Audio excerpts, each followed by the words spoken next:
The Dallas Mavericks just made a trade to acquire Grant Williams today.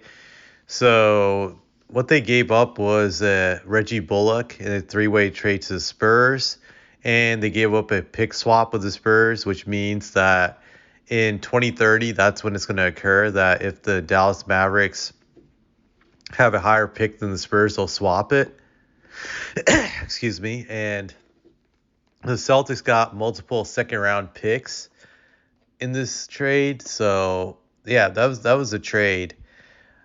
I wouldn't say this trade really moves the needle for any of these teams, but it may help the Dallas Mavericks this trade in a sense because they lost a lot of defensive players, got 3-and-D guys when they made that trade for Kyrie Irving last season. So it looks like they're trying to just build back the missing parts that they lost, just get guys who are similar to what they had. Like, for example, that Finney Smith player. They're looking for a guy similar. Grant Williams is similar to some degree. He's a good 3-and-D player. He may help their team. I'm not sure how much this improves them by much, but it's interesting the Celtics gave up on him. I thought Grant Williams had been a solid 3-and-D role player for them the last few years. I wonder what got them to give up on him. Maybe they felt they couldn't afford him anymore and what he wanted was too high. It could put them in like luxury tax hell. I don't know. I also wonder if they got rid of him simply because of what happened during the playoffs this season and what he did with Jimmy Butler, how he got Jimmy pissed off, rubbed him the wrong way, and you know the rest. Jimmy went off on him throughout that series.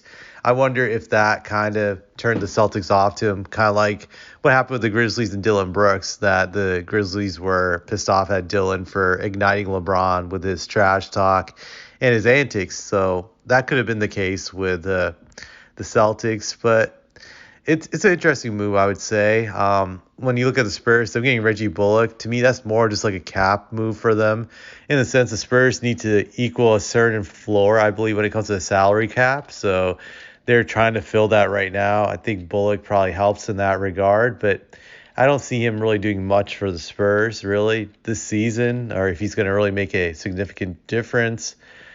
Let's see his numbers this year. His numbers: 7.2 points per game, 40% overall from the field, 38% from three. So yeah, I don't see him as a game changer. Celtics also acquired, like I said, the second round picks.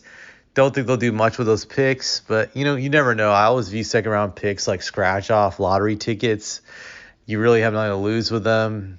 If it doesn't work, it doesn't work. Nothing's expected of them. But this trade it's more like a trade where you're like, all right, maybe it does something for either of these teams. Maybe it makes a little bit of difference, but I wouldn't expect significant great things from any of these teams. So we'll see. Maybe I'll be wrong about the Mavs and Grant Williams. Maybe he's a guy that puts them over the hump to get to the playoffs next season, or perhaps even further. So we'll see if he's the missing link, as they would say.